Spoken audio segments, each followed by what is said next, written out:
Hello, my name is Samantha Gregory, and welcome to Talking with Samantha. I am here to encourage, inspire, and empower Black women like you to recognize your worth, embrace your freedom, and attract more love and wealth. And today, my guest is Miss Perthenia Smith. She is a light in the community, and I'm excited to have a conversation with her today. Welcome, Perthenia. Thanks so much for being here. And thank you for having me. Absolutely. So I asked you here because you have been one of the most inspiring women in my life. Surprisingly, but that's okay. I've been watching you my entire life as I was a part of this community a few years ago, and just how you have pretty much transformed, changed, and become the kind of person that I've always wanted to be. And so I just wanted to have a conversation with you because I believe your story can encourage our viewers as well. Well, thank you. Thank you for having me here. Absolutely. So I know that you are a nurse. Yes. And a lot of people will probably say, well, she's a nurse. Why would she be on this show? Well, becoming a nurse was a path for you. And so I would like to know about your journey into becoming a nurse. Like, what made you decide that's the thing you wanted to do? What were you doing before that? And kind of just share with me just how you decided to become a nurse. Well, before that, I was housewife, mother, and it's sort of like supporting my husband, him, and went through an ordeal, life-changing situation till I just say that I think I needed something more for me, and that I could own. And that I think made me want to go back to school. So after they got the kids where they could kind of handle themselves, so then I went back. Okay. To further my education. Absolutely. And I think I remember us having a conversation. I think you started out as an LPN first, and then you went through some other, of course, stages into where you are now. So share, how did you first start? Well, actually, I started as a nurse tech. Okay. Yeah. So I worked like 3 or 4 years as a nurse tech, and then I went into LPN school, and I was fortunate enough not to have to work while I was doing LPN. And then after that, I just transitioned from nurse tech, same organization, right into the licensed practical nursing part. And from that, I just took off, I guess. I went back and got the registered nursing, and then my bachelor's, and then my master's, and then a postmaster's, and yeah. Wow, that is amazing. I mean, truly, it is amazing. So tell me, what was like the hardest part of being in school, going back to school as an adult, and balancing your family as well? Well, I think because being, I guess, older student, you think you won't be as successful as your younger classmates, but I was determined, and I feel that even though things are challenging, but if we have that determination with the help of God, I believe it's possible. Absolutely, Yeah. absolutely. So I understand that you are a minister as well. So I've heard you speak.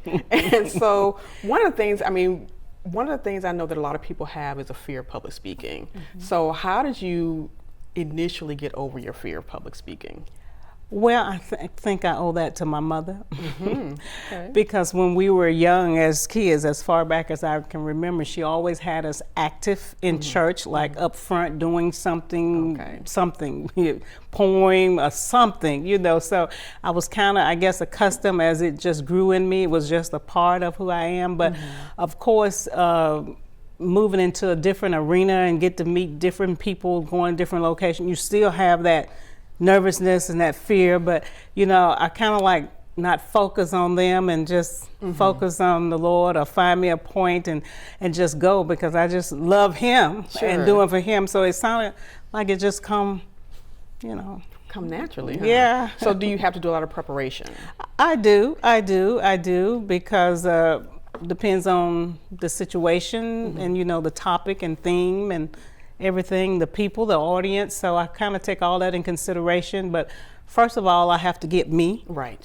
So I have to hear myself, and if it doesn't do anything for me, then I'm quite sure it's not going to help anybody else. Right. Okay. And I'm sure that carries over even into the place you are in your career now, being an instructor. So tell me about that. How do you inspire your students day by day, especially those young ones? Because we know that we live in a totally different day and age.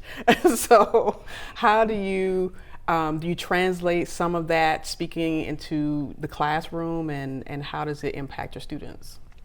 I really do. I think because it's such a big part of me, I guess I just can't get away from it. That personally, before speaking, talking, teaching professionally, I'm doing the same thing in a sense. But I try to encourage them and motivate them and just kind of share some of my story, that it is challenging because some of them are coming back as well as a second or a third career, and they have families. But it's doable. Right. You know, that if this is really what you want, it's going to be challenging, but it's doable. You can do it. You just don't have to stick with it. And of course, I try to take those life lessons experience, you know, that I learned, and values and morals and ethics, because something that we have in the nursing healthcare profession, we call holistic care. Right. So I feel like I'm really bridging the gap between the physical and the spiritual, Yes. and also ministering service to mind, because the mind has so much of power over the body. Absolutely. And I'm trying to just instill those things in them, that it's not just a job. You know, it is a ministry. It's a passion. You got to love people. Yeah. Is that one of the reasons why you chose nursing? Because you really love helping people and just the healing part of it? Well, actually, I laugh, because when I decided to go back to school, I wanted to be an accountant. Okay. I love numbers and everything. But someone that was close to me and that have watched me and known me, they said, well, you would be a great nurse. You know, and I'm like, okay. So I took that track, and the Lord has blessed. You know, I just saw him working and moving and open doors and everything. So I believe that I did what he wanted me to do. Okay. All right. Well, thank you for sharing that. Yes, ma'am. All right. So we talked a little bit about public speaking and being in ministry. In your bio, you were sharing with me that you are also now a prayer counselor. So what does that mean? Well, what that means is that ready, able, available to pray, you know, and constantly in prayer. You know, it's scriptures that tell us that we ought to pray all the time. Right. Not that we constantly in a position of prayer, but it's just that whoever you come in contact with, be ready to pray. You know, people are dealing with so many difficult things in their lives, and conversating, even as you're waiting, you know, it may come up someone in need of something. Well, just pray with them, you know, reach out, scripture. So whatever you can do to encourage and let them know that prayer do work. Yeah, absolutely. Amen. I totally agree and believe and practice the same thing.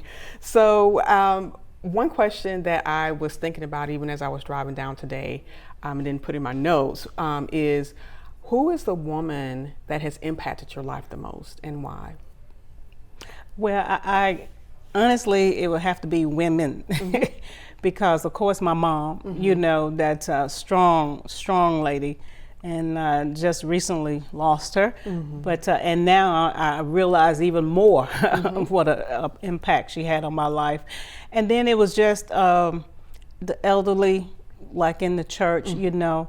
And one that I can really remember, a friend of mine's, and I know you know her, Williams, Little Bell Williams. I mean, just the spirit of an angel, you know, and she would always just encourage and pray, and never had anything bad to say about anybody, always smiling, you know, even through the situation. So even so. Wow, absolutely. And amazing women, for sure. I did meet your mom once or twice before. Beautiful lady. And also, of course, Miss Lula. Yes. Of my heart. So I just really want to find out from you, what would you say to a woman who is thinking about going back to school and completely changing her life? What steps should she take, and what encouragement would you give her?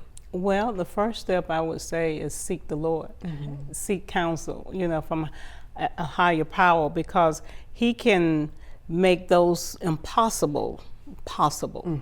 So if that is his will for you, then nothing can stand in your way.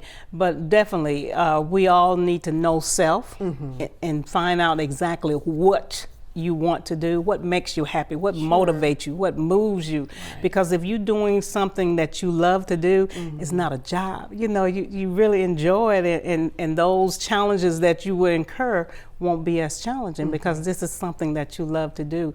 But it's going to take a lot of prayer. It's going to take sacrifice. You know, anything worth having, you're going to have to make some sacrifices. Absolutely. You know, but the reward at the end is so rewarding that it won't matter about the sacrifices, but just be consistent, you know, and persevere. So I think that'll start. Absolutely. Great advice. Great advice. So I typically have a segment called the burning question. Ooh. And so the burning question is usually from a viewer. And Okay. so I like to get my guests to help me answer the question. Okay. So one of the biggest questions that we've been getting is, how do I deal with stress? And how do I manage stress in this rigmarole everyday life and come out, you know, without losing my mind? So what would your answer be? And I'll give my answer after this. Okay. Well, from a physical point of view perspective, I would say take care of yourself. Exercise. Make sure we're eating a well-balanced meal, lots of fruits and vegetables. Get your vitamins, your B12, B6, B3 in. And from a spiritual point of view, prayer. Make sure you just spend some alone time. Like I said, just be quiet. Just step away from the situation and reflect, you know, on it. But just because when you feel it, you can feel that tension building up. It's time to just step back, because stress, we've been saying it for years, but stress will kill you because it just starts a domino effect in the body that can start all kind of disease process. So, but yeah, take care of yourself.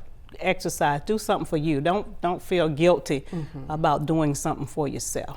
See, I love that answer. I do. Not only because you gave the health perspective and all the things that we need to be doing, getting our vitamins and minerals and naming them all off, because I've, of course, grew up knowing about all these things.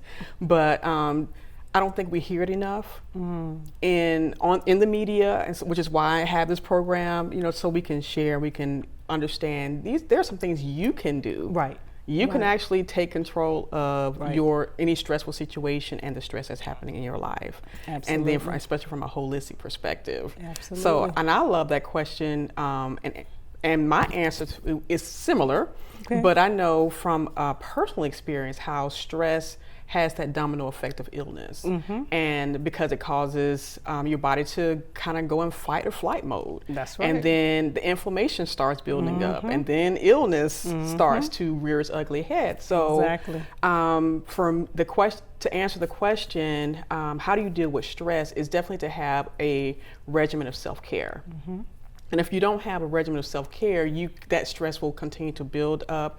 I actually had adrenal fatigue. Okay. So with adrenal fatigue, it causes you're constantly in this fight or flight state of mind, which caused me to go into premature ovarian failure, which caused some other things to happen. So I had early menopause, and so all those things, I mean, that weakens your bones. It's a heart issue. So stress definitely can lead to death. That's So right. That's right. I just want to stress to everybody watching, everybody listening, please take care of yourself. And if you're in a situation, or whether it's a job, whether it's a relationship, whatever it may be, find a way to get away from that situation. Find a way to relieve the stress, whether it's through meditation or whether through journaling, of course, prayer, whatever it is that you have to do for radical self-care, do that. And self-care is not just going and getting your nails done. You got to get your mind right first, and then all those other things are just add-ons for that. And so I hope that as you wrestle with that question, how am I going to take care of myself? How do I deal with the stress that's in my life? Because everybody has it. Doesn't mean that we're going to eliminate it completely, but you can control the level of stress that you have. So I hope that answers your question. And I am so, again, thankful that my guest, Ms. Perthenia Smith, was here with me. Yes, thank you for having me. It has been wonderful, and thank you for sharing your story, your path, your journey into nursing. And I just look forward to seeing what else you're going to be up to. I understand you have 3 kids, of course. I know them. I do. So tell me about the grandkids. I have 8. Okay. And some people say, don't say that. But I have 8. Have a set of twins in there. And the youngest just turned 7 a couple weeks ago. And the oldest will be 16 next month. Oh, goodness. So they spread out. Sure. But they're energetic. Yes. Very energetic. So I have to take care of myself if I want to keep up with them. So, absolutely. Yeah. But they're doing good, and I love them. And Grandma always keeps snacks. Of course. Okay. Well, thank you again, Perthenia, for being with us today at Talking with Samantha. And thank you all for joining us for another episode. And I will see you again next time. Take care. Bye-bye.